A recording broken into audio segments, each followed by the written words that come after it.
आत्मा मतलब मैं, सेल्फ। तत्व मतलब दैट सब्सटेंस, यानी कि आत्मा is not an abstract concept जैसे कुछ लोगों को लगता है, क्योंकि हर जगह क्या कहा गया कि वो इंद्रियों से परे है, मन से परे है, बुद्धि से परे है, शरीर से परे है। तो सबने क्या इमेजिन कर लिया कि उसको तो रियलाइज ही नहीं किया जा सकता, कि वो है ही नहीं। इट्स लाइक एम्प्टीनेस, शून्यता है। तो लोग शून्यता में जाकर के अटक गए। उन्होंने अपना एक एब्स्ट्रैक्ट कॉन्सेप्ट बना लिया नथिंगनेस का, और सोचने लग गए कि वही आत्मा है। तो उसको डिस्ट्रॉय करने के लिए क्या कहा जा रहा है, वह आत्म तत्व। तत्व मतलब जैसे जिस चीज का कोई चीज बनी होती है, जैसे कोई मिट्टी की चीज बनी हुई है तो उसका तत्व क्या हो गया, मिट्टी। कोई चीज प्लास्टिक की बनी हुई है तो उसका तत्व क्या है, प्लास्टिक। ऐसे ही आत्मा का तत्व। तो आत्मा is not an abstract concept, आत्मा इज नॉट नथिंगनेस, आत्मा इज नॉट अ थॉट। और ये किस बेसिस पे बोला जा सकता है, जब उसका बोध किसी को हुआ हो। बोध मतलब एक्सपीरियंस। बट ये कंफ्यूजिंग क्यों हो जाता है, उसका एक्सपीरियंस तो होता है but there is no experiencer there. तो लोग इसलिए इमेजिन करने लग जाते हैं कि उसका एक्सपीरियंस हो ही नहीं सकता। तो लोग क्या करते हैं, इसको बहुत ही कॉम्प्लिकेटेड तरीके से प्रेजेंट करते हैं। तो जो सुनने वाले हैं उनके माइंड में ये बैठ जाता है कि अच्छा आत्म तत्व है, लेकिन वो तो कुछ बहुत ही मिस्टिकल होगा, या हमारी रीच से बहुत दूर होगा, या कुछ ही लोग हैं, कुछ संत महात्मा हैं, उनको तो एक्सपीरियंस हो सकता है, हमें कहाँ हो सकता है। तो ये एक्सपीरियंस हमारी रीच में है ही नहीं। बट है, दैट इज प्रूवन, तभी उसके बारे में बात करी गई है। अगर होता ही नहीं तो उसको तत्व नहीं कहा जाता ना। बट मजे की बात क्या है, आत्म तत्व कहीं दूर नहीं हो सकता, क्योंकि आत्मा यहां है। आत्मा मतलब मैं यहां हूं, तो इसका मतलब तत्व भी यही है। मैं क्या गुजरे हुए कल में हूं, आने वाले कल में हूं, या अभी हूं, यही हूं। तो अभी यहीं पर वो तत्व भी है। अब उसके बारे में क्या कहा जा रहा है, वह जो आत्म तत्व है वो अपने स्वरूप से ही, स्वरूप यानी उसका जो रूप है, विचलित ना होने वाला है। मतलब वो विचलित नहीं होता है। जैसे फॉर एग्जांपल हमारी जो ब्रेथ है, थॉट में चेंजेस होते हैं तो ब्रेथ विचलित हो जाती है, ये शरीर विचलित हो जाता है, मन विचलित हो जाता है, बुद्धि विचलित हो जाती है। तो सब कुछ विचलित होता है इस पूरी दुनिया में, बट आत्म तत्व विचलित नहीं होता है, ये कहा जा रहा है। इनफैक्ट इस पूरी क्रिएशन में आत्म तत्व के अलावा और कुछ भी ऐसा नहीं है जो विचलित नहीं होता है। अगर उसका नियरेस्ट एग्जाम्पल कोई है तो वो है space, Akash.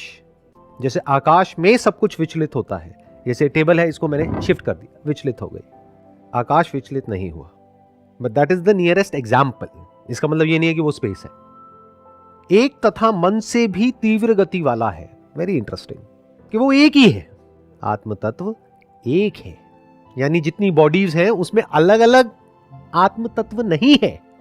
There is only one self which is pervading everything and everyone.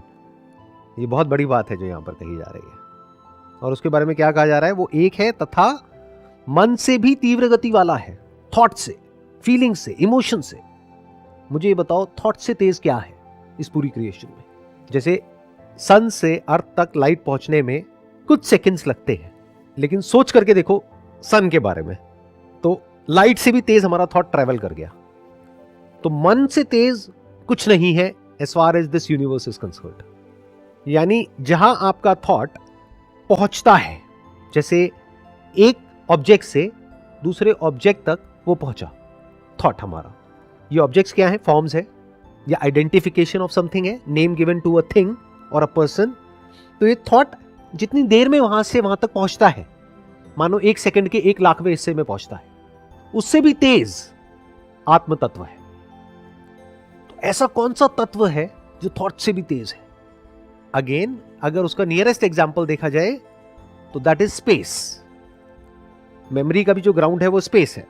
बाहर भी जो कुछ है, थिंग्स एंड पीपल, या living things and non living things, उसका भी जो ग्राउंड है वो स्पेस है। तो स्पेस उससे पहले ही वहां पहुंच जाता है जिससे पहले कोई चीज ट्रैवल करती है।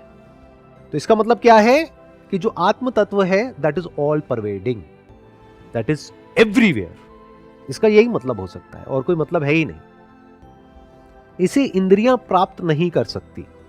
मतलब जो हमारी 5 इंद्रियां हैं, 5 सेंसेस हैं, वो उसको प्राप्त नहीं कर सकती, इन द सेंस कि उसको होल्ड नहीं कर सकती आत्म तत्व को। जैसे our eyes can behold a form, our ears can behold a sound and remember a sound. जैसे कोई गाना सुना तो उसको हमने वापस से अपनी मेमोरी के थ्रू रिप्रोड्यूस कर दिया, इसको बोलते हैं प्राप्त कर लेना या अंदर स्टोर कर लेना। तो आत्म तत्व को अंदर हम स्टोर नहीं कर सकते, क्योंकि स्टोरेज सिर्फ फाइनाइट का होता है, फॉर्म का होता है, लिमिटेड किसी चीज का होता है। इन्फिनिट को कैसे स्टोर करोगे? जैसे स्पेस है, इसको कैसे स्टोर करोगे? तो इंद्रियां जो हमारे सेंसेस हैं वो उसको प्राप्त नहीं कर सकती, यानी कि उसको देखा नहीं जा सकता है आंखों से, उसको कानों से सुना नहीं जा सकता है, नाक से हम उसको स्मेल नहीं कर सकते हैं, स्किन पे कोई सेंसेशन की तरह हम उसको फील नहीं कर सकते हैं, उसको टेस्ट नहीं कर सकते हैं। तो वो हमारे सेंसेस के बियॉन्ड है, इंद्रियों के बियॉन्ड है। और जो भी हमारी मेमोरी ऑपरेट करती है that is in the realm of जो भी सेंसेस के थ्रू हम परसीव करते हैं और उसकी मेमोरी स्टोर्ड होती है। बस